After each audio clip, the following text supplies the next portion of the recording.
मस्तंग में बर्फबारी के बाद सयाहों ने मस्तंग और दीगर इलाकों का रुख कर लिया।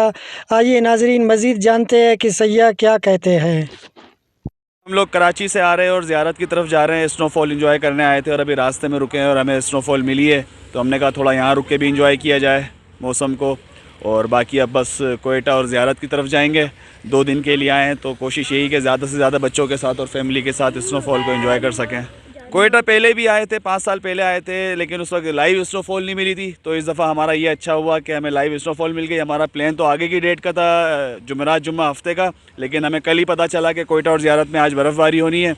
तो हमने बस कल अचानक अपने सारे दोस्तों के साथ मिलकर ये आज का प्रोग्राम बनाया कि आज ही निकला जाए और कल रात पे हम निकलें 10-11 बजे कराची से और अभी यहाँ पे। This is the first time I am seeing snowfall और मुझे बहुत मज़ा आ रहा है। वैसे तो स्नोफॉल देखकर मुझे फर्स्ट एक्सपीरियंस है, ठंड ज़्यादा है तो मगर स्नोफॉल का अलग अलग ही एक्सपीरियंस होता है, तो मज़ा ज़्यादा आ रहा है। मज़ा आ रहा है जी, यहाँ पर बहुत मज़ा आ रहा है। हम लोग वापस भी आएंगे इंशाल्लाह यहाँ पर, और बड़ी अच्छी स्नोफॉल हो रही है, बड़ी ठंडी हो रही है और बड़ा एंजॉय किया जा रहा है, पूरा पैक फिट फाट। बर्फबारी से ज़मीन ने सफ़ेद चादर ओढ़ ली, हर तरफ सफ़ेदी ही सफ़ेदी नज़र आ रही है। सर्दी की शिद्दत में भी इजाफा हुआ, मगर बर्फबारी से बच्चे भी लुत्फ़अंदोज़ हो रहे हैं।